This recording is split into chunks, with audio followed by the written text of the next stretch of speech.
Bom dia, pessoal, tudo bem? Meu nome é Bruna Teixeira, sou advogada previdenciarista aqui em Divinópolis e hoje eu estou participando de mais um episódio do podcast Papo Legal.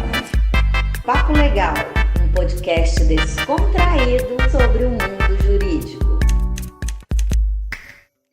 Estou aqui na UAB com o Dr. Lucas Bernardes e doutora Juliana Assunção. Bom dia. Bom dia. Hoje o nosso tema são as principais alterações no regulamento da Previdência Social. O que acontece, pessoal? O regulamento da Previdência Social ele foi implementado pelo Decreto 3.048, vigente desde maio de 99. Ele sofreu diversas alterações com a publicação do Decreto 10.410 em junho do ano passado. O Decreto 10.410, além de adequar o regulamento da Previdência com as alterações trazidas pela reforma da Previdência ocorrida em 2019, ele também adequou o regulamento quanto às novas alterações no que se refere aos procedimentos do INSS virtuais, e os atendimentos eletrônicos. Atualmente, quase todos os benefícios e serviços do INSS são realizados de forma eletrônica.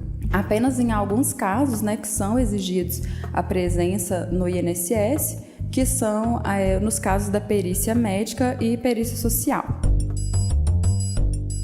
Entrando agora na mudança de um benefício, que se trata da pensão por morte, é uma dúvida muito recorrente no escritório, que foi a mudança no cálculo da pensão. E como que foi essa mudança? Para todos os segurados que falecerem após, vierem a falecer após a reforma que está vigente desde 13 de novembro de 2019, esses segurados deixarão aos seus dependentes apenas 50% da média do benefício que recebiam, mais uma cota parte de 10% para cada dependente. Ou seja, se o segurado falece e deixar apenas uma dependente, essa dependente vai ter direito a 60% da média. No caso de 2 dependentes, eles terão direito a 70% da média. E num exemplo prático, vamos imaginar um segurado que recebe uma aposentadoria de R$2.000. E vamos supor que ele deixe apenas uma esposa, como sua dependente, e no caso ela só vai ter direito a 60% dessa média, ou seja, um valor de R$1.200. No caso, se ele tivesse 2 dependentes, por exemplo, a esposa e um filho menor de 21 anos, ele vai deixar uma média de 70%, 10% de cada dependente. Além disso, é bom ressaltar que essa regra ela somente não será aplicada se os dependentes forem pessoas inválidas, ou tiver deficiência mental, deficiência intelectual ou deficiência grave. Nesse caso, a média será de 100% o valor que o segurado recebia ou 100%, do valor que ele receberia se fosse aposentado. Por último, sobre a pensão, eu gostaria de ressaltar que também uma mudança que houve é que, se houver a perda da qualidade de dependente, no caso do filho menor de 21 anos, no momento que ele completar 21 anos, ele deixa de ser dependente. E a cota parte dele, ela não é revertida para os outros dependentes, Se for ele e a mãe, por exemplo, como dependentes, ele completa os 21 anos, a mãe, essa viúva, ela não vai continuar com a pensão recebendo o valor de 70%, só vai receber o valor de 60%, tendo em vista que ela é só uma dependente. Agora, pessoal, eu vou dar a palavra para o Dr. Lucas Bernardes, ele vai falar um pouco sobre as mudanças na aposentadoria especial. Bom dia a todos. Agora eu vou falar um pouco sobre uma das aposentadorias que mais sofreram alteração, que é a aposentadoria especial, daquelas pessoas que trabalham com insalubridade, periculosidade. Mas para a gente entender essas alterações, primeiro eu vou falar como ela era antes. E ela era bem simples, na verdade. Para aqueles que trabalhavam nessa condição de insalubridade, você tinha um tempo entre 15 e 25 anos de contribuição, dependendo do grau de insalubridade dela, e basicamente era o único requisito que você tinha que atender. Você pegava então, para fazer o cálculo desse benefício, a média dos seus melhores salários, e era 100% desse valor, então não tinha muito mistério. Mas o que é o problema disso? Com 15, 25 anos de contribuição, acontecia que muita gente, entre 30 e 40 anos, estava se aposentando e com um bom salário. E isso cria um problema para o INSS, um problema de cálculo para eles. Fica financeiramente oneroso. Então eles criaram essa reforma, fizeram nesse sentido, pensando no quê? Em fazer com que as pessoas contribuíssem por um período maior, contribuíssem por mais tempo, o que obviamente para o segurado não é nada interessante. Então agora são duas regras, uma de transição com a reforma para aqueles segurados que já estavam contribuindo e a outra uma regra permanente para aqueles que começaram a contribuir depois da reforma. Ambas elas têm o mesmo sentido, de fazer com que as pessoas contribuam por um período um pouco maior de tempo para que fique menos oneroso para a Seguridade Social. Pegando a regra de transição, ela mantém aquele período de tempo de contribuição, entre 15 a 25 anos, mas agora ela adiciona mais um requisito, que são pontos, entre 66 e 86 pontos. E o que são esses pontos? Eles são a soma entre o tempo de contribuição e a sua idade. Ou seja, se você é muito novo, você pode ter uma dificuldade maior para se aposentar somente com esse tempo da atividade especial.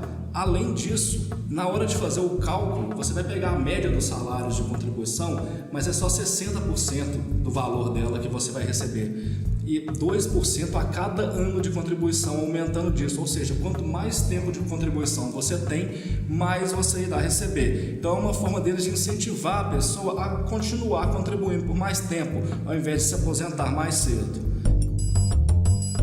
Pegando a regra permanente, mantém-se o período de contribuição entre 15 e 25 anos, mas agora eles já foram mais direto e falaram, beleza, se aposenta com 50 a 60, entre 50 e 60 anos de idade, vai variar do grau de insalubridade. Então agora eles já falaram, cara, a ideia é que você aposente com uma idade um pouco mais elevada mesmo. A forma de cálculo nesse sentido continua a mesma.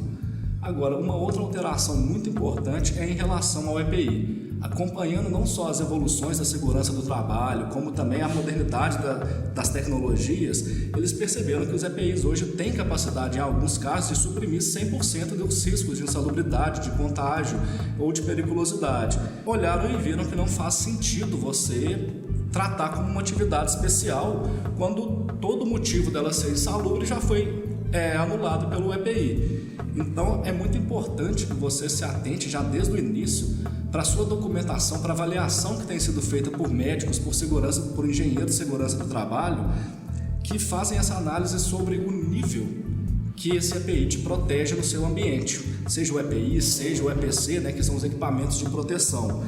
E por que isso é tão importante? Porque existem regras muito específicas para essa análise. Então, caso você não tenha reconhecido essa especialidade, esse tempo de contribuição já não se aplica mais a você. E não importa se você está sujeito a agentes cancerígenos, agentes biológicos, hoje tem que provar que o EPI é eficaz ou ineficaz para suprir, para que você tenha direito a essa aposentadoria.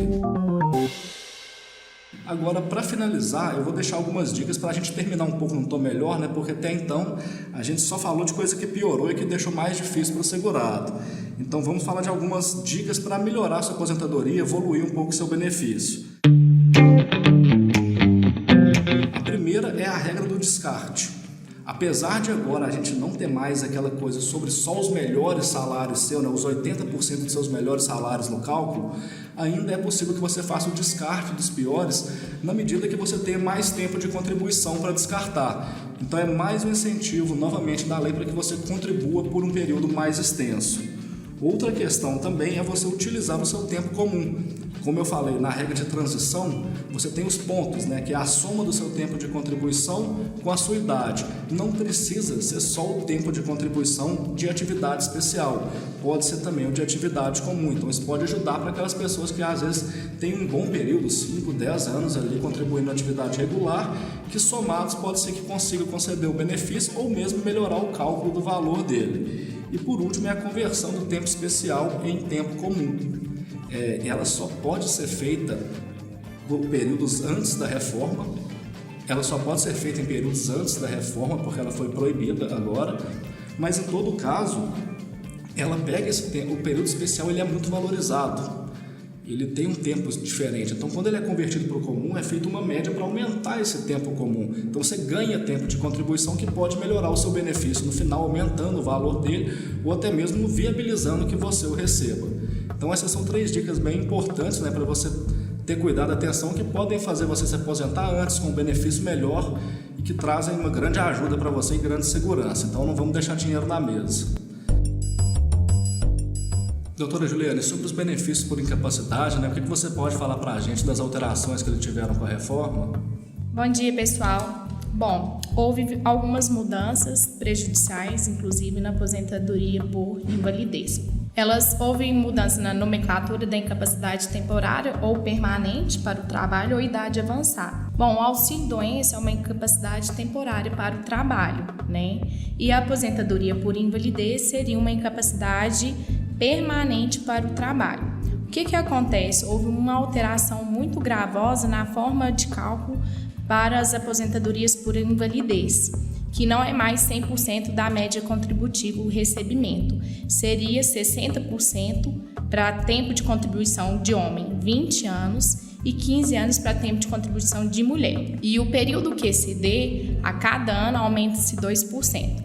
Ou seja, antes da emenda constitucional 103, que é a reforma da Previdência, os aposentados por invalidez recebiam 100% da média contributiva.